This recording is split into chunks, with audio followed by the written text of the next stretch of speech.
जय श्री कृष्ण। स्वागत है आप सभी का इस धार्मिक चैनल पर। मित्रों, आज आपको सपने में मरे हुए लोग दिखाई दे रहे हैं तथा किसी को अपने मरे हुए पिताश्री, माताश्री अथवा दादी अथवा पड़ोसी भी अगर दिखाई देते हैं तो उन सब का क्या अर्थ होता है इस वीडियो में आप जानेंगे। तथा कई लोग सुबह उठने के बाद सपने देखते हैं और बहुत ही वो विचलित हो जाते हैं। उन सभी का क्या कारण होता है? सपने को बहुत ही वो दुर्लभ कर देते हैं। क्या अपने मन में कभी ऐसा सोचा है कि आपको इस तरीके के अगर सपने आते हैं तो उसका क्या अर्थ होता है? सपने में मृत परिजन दिखाई देते हैं तो ये आम बात नहीं है, इसके पीछे गहरा रहस्य होता है। तथा कई पुराणों में वर्णन मिलता है कि कुछ हमसे वो कहने आते हैं। आज हम आपको उन्हीं महत्वपूर्ण संकेतों के विषय में अवगत कराएंगे, इसलिए आप इस वीडियो को पूरा देखिएगा, तभी आपको समझ में आएगा। क्योंकि आधी जानकारी सही नहीं होती है। और श्राद्ध पक्ष में सबसे अधिक सुनी जाने वाली ऐसी इस पौराणिक कथा को हम इस तरीके से सुना रहे हैं, तो आप इसको ध्यान से मन लगाकर सुनिएगा। सपने में मरे हुए लोग देखने का क्या अर्थ होता है? अगर सपने में मरे हुए लोग दिखाई दे रहे हैं तो हमें बहुत ही महत्वपूर्ण संकेत मिलते हैं। दोस्तों, कथा को शुरू करने से पहले आपसे एक विनती है कि अगर आप हमारे चैनल पर नए हैं तो चैनल को सब्सक्राइब कीजिएगा और वीडियो पसंद आए तो उसे लाइक कर आप अपने बंधुजनों में शेयर भी कीजिएगा। तथा कमेंट में जय श्री कृष्ण या ओम पितराय नमः भी ज़रूर लिख सकते हैं।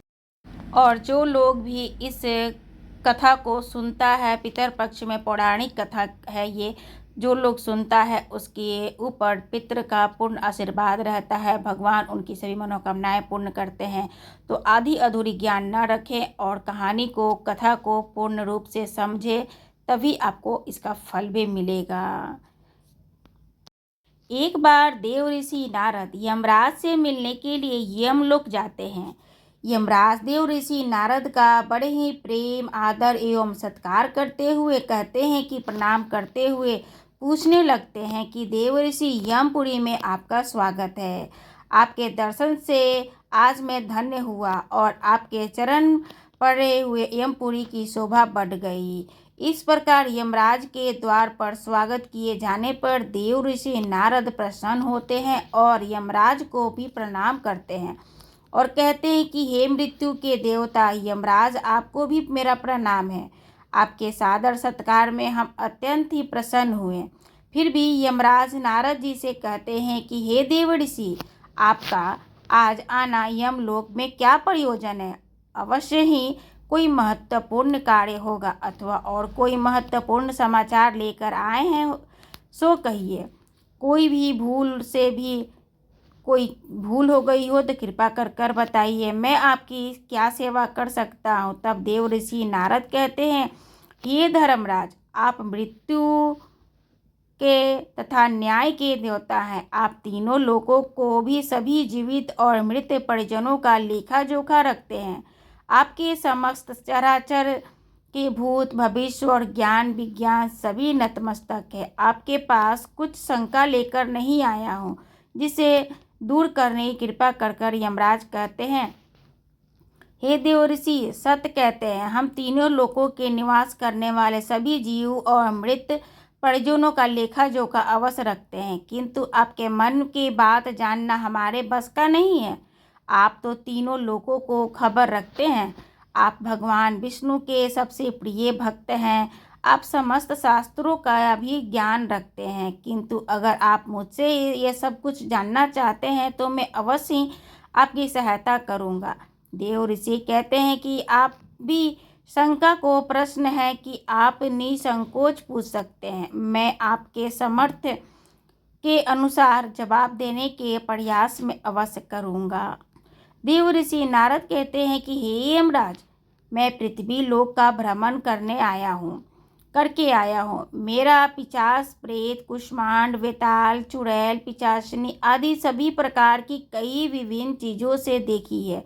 जो जंगल में निवास करती हैं। इसके साथ ही मैंने ये भी देखा कि सभी दुष्ट शक्तियाँ मनुष्यों को परेशान करती हैं, उन्हें दुख देती हैं। इसका क्या कारण है? ये सभी बुरी शक्तियाँ मनुष्य को क्यों परेशान करती तथा मेरे मन में अन्य एक प्रश्न है कि मनुष्य कई बार सपने में अपने पूर्वजों को देखता है तो वो क्या अर्थ होता है?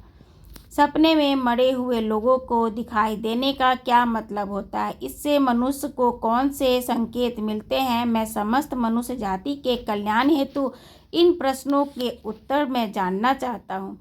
आपके पास आया हूँ। नारद जी के प्रश्न सुनकर यमराज कहते कि हे देव ऋषि, आपने समस्त मानव जाति के कल्याण के लिए उचित प्रश्न किया है।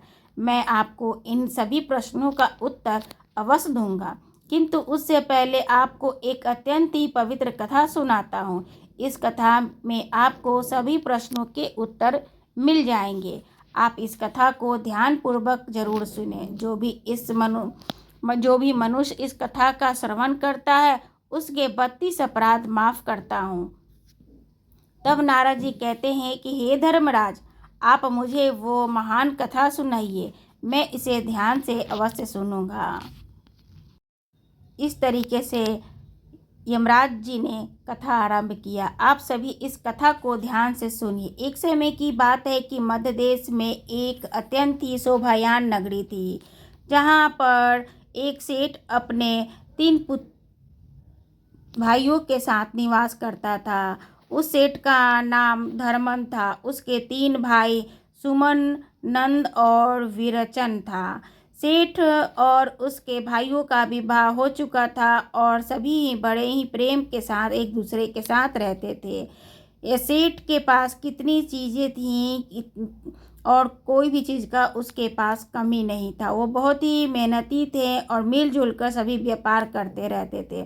पूरे नगर में सेठ के जितना धनवान कोई भी नहीं था। संपत्ति सेठ के पूर्वजों को भी प्राप्त हुए थे। पूर्वज महादानी और दयावान थे। सभी दान, धर्म तथा अनेक प्रकार के कार्य हवन किया करते थे। लेकिन सेठ कंजूस स्वभाव का था और उसके अंदर पूर्वजों के लक्षण नहीं थे। न वो सेठ की दान देते थे और न ही हवन आदि कार्यों में लगाया करते थे। यहाँ तक कि अपने पूर्वजों की पिंडदान या श्राद्ध भी नहीं किया करते थे। उसके पूर्वज भी बहुत ही ज़्यादा दुखी रहा करते थे। उसने कभी भी अपने धन का सदुपयोग नहीं किया। उसने कभी भी किसी को फूटी कौड़ी भी दान में नहीं दी और न ही उसे कभी भी दूसरे को भोजन कराया। सेठ जी पूर्वज तो मंदिर में भंडारा दिया करते थे, गरीबों को वस्त्र, अन्न, धन और सभी चीज़ों से परिपूर्ण किया करते थे, मगर सेठ कुछ नहीं करते थे, जो कि वो बहुत ही लालची और बहुत ही स्वाभिमानी हो गए थे धन के प्रचुर मात्रा से। उनके पूर्वज उससे बहुत ही दुखी और नाराज रहते थे।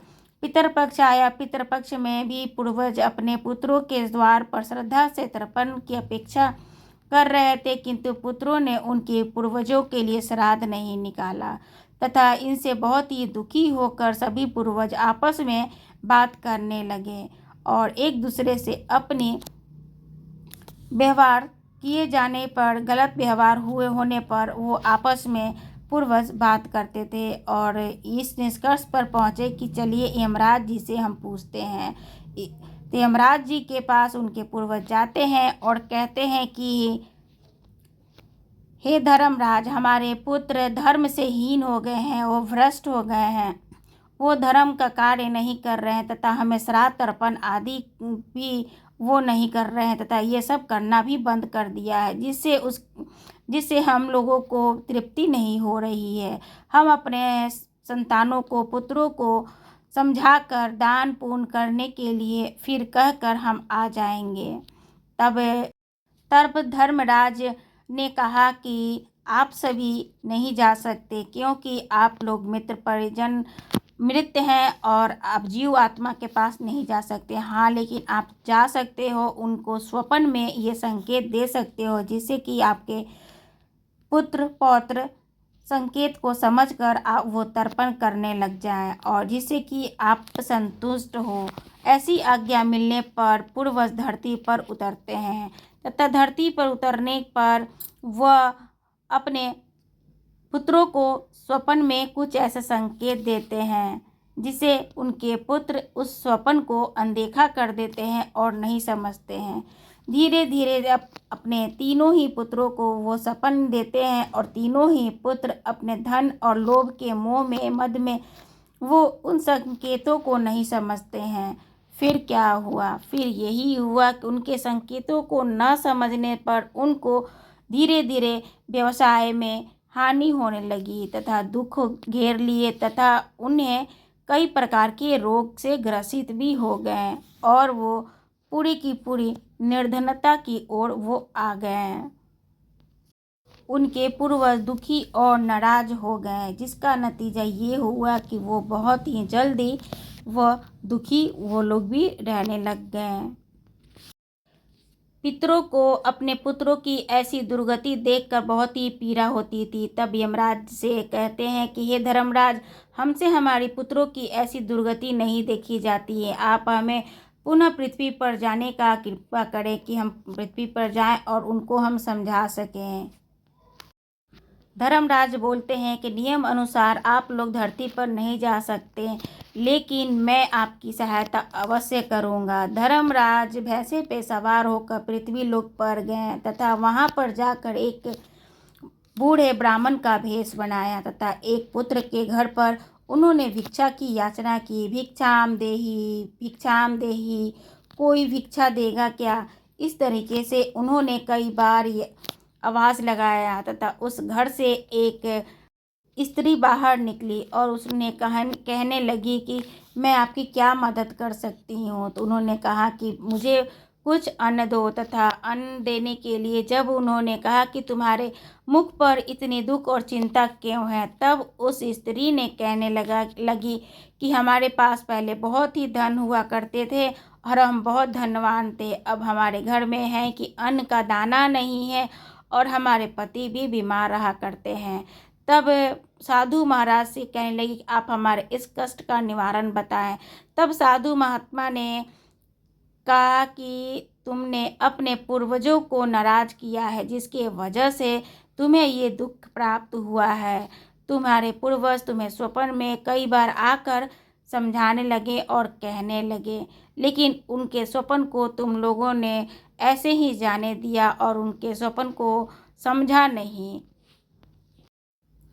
वह स्त्री अपने पति के पास जाती है और ये सब बातें कहती है। उसका पति दौड़ा दौड़ा आता है तथा धर्मराज को ब्राह्मण वेश में जो आ रखे हैं उनको प्रणाम कर कर उनसे कहता है कि हाँ, हमने अपने पूर्वजों को स्वप्न में देखा था। इस तरीके का स्वप्न का बात सुनकर वह भी अपने दोनों भाइयों से कहने लगा तथा कहने पर तीनों भाई ने भी कहा कि हम लोगों ने भी पूर्वजों का स्वप्न देखा है तथा पूर्वज जिस प्रकार स्वप्न कह रहे थे उस तरीके के उसका उपाय के लिए उस ब्राह्मण से प्रार्थना की कि आप उपाय बताएं। तो ब्राह्मण देवता यानी जो धर्मराज थे उन्होंने उपदेश दिया कि आप सभी धर्म का कार्य करो। पितृपक्ष जब चल रहा है उनको श्राद्ध तर्पण करें जिससे आपके पितृपक्ष में पितृ तृप्त होंगे।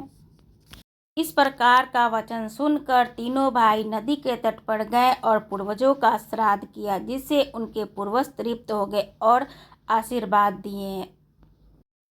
जो लोग पितरपक्ष में पूर्वजों को तर्पण नहीं करते उनके पितर उनसे रुष्ट हो जाते हैं जिससे कि उनके ऊपर लक्ष्मी नहीं रहती तथा कई प्रकार के उनको रोग घेर लेते हैं।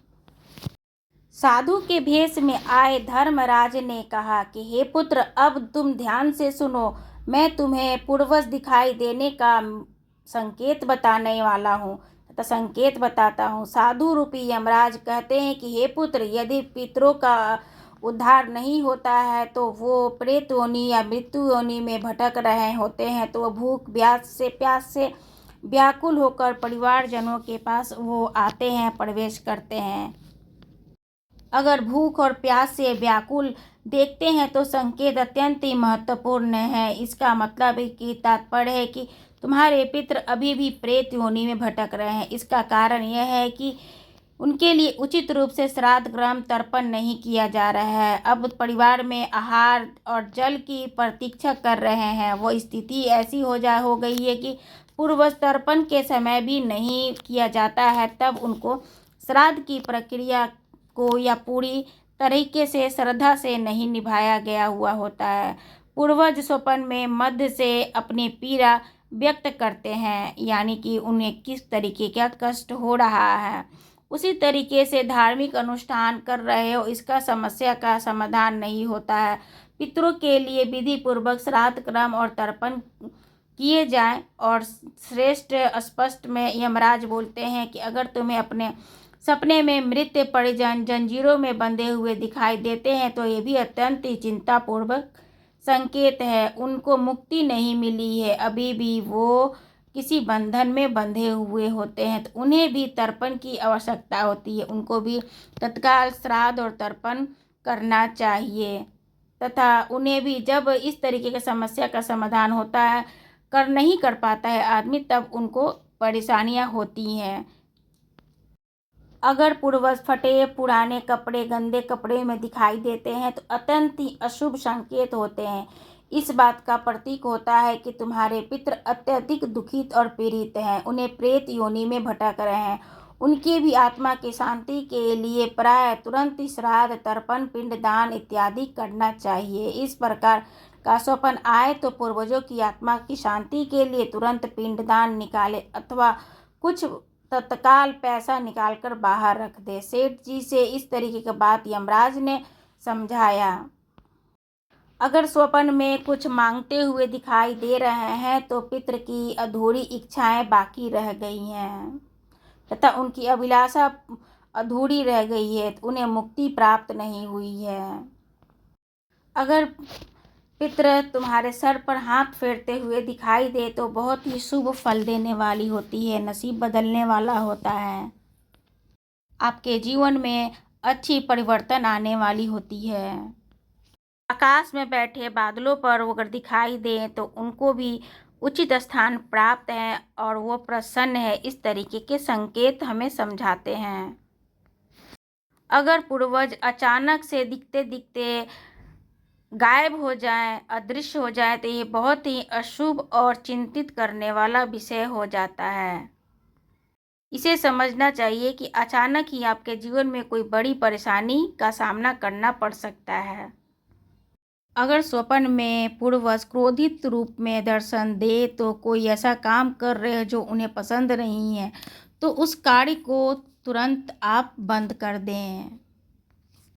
यदि सपने में पूर्वज स्वस्थ दिखाई देते हैं, मुखमंडल पर तेज दिखाई देता है, वस्त्र चमकीले दिखाई देते हैं, तो उनको मुक्ति मिल चुकी हुई होती है, ऐसा समझना चाहिए। अगर सपने में पूर्वज आकाश के बादलों में भी बैठे दिखाई देते हैं तो बहुत ही शुभ संकेत माना जाता है और उसे आशीर्वाद दे रहे हैं। इस प्रकार के उन सभी भाइयों को पूर्वजों के द्वारा शुभ संकेतों को प्राप्त होते हैं, तो उसका खोया हुआ धन सारा मिल जाता है और वह व्यवसाय भी वो जो ख़त्म हो गया था उसको प्राप्त कर लेते थे। मिलजुल कर सभी भाई एक साथ रहने लगते थे और सुखपूर्वक 100 वर्षों तक जीवन व्यतीत करते थे। तब विमान पर बैठकर पितृलोक चले जाते हैं। मित्रों, इस प्रकार से यमराज जी ने देवर्षि नारद को पितरों के द्वारा मिलने वाले संकेत बताए। मित्रों, इस वीडियो में हमने जाना अच्छे बुरे स्वप्न फलों का फल। अगर आप स्वप्न देख लेते हैं इस तरीके से मृत परिजनों का, तो आप अपने हाथों से या अपने घर के किसी पुरुष या बालक के हाथों से कुछ पैसे तत्काल निकाल कर किसी गरीब व्यक्ति को अवश्य दे दें, जिससे कि आपके ऊपर आने वाली संकट टल जाए और पितरों का आशीर्वाद बना रहे। मित्रों, ज़रूर बताइएगा जानकारी आपको कैसी लगी। इस वीडियो को लाइक ज़रूर कीजिएगा और कमेंट में जय श्री कृष्णा भी लिखिएगा। राधे राधे।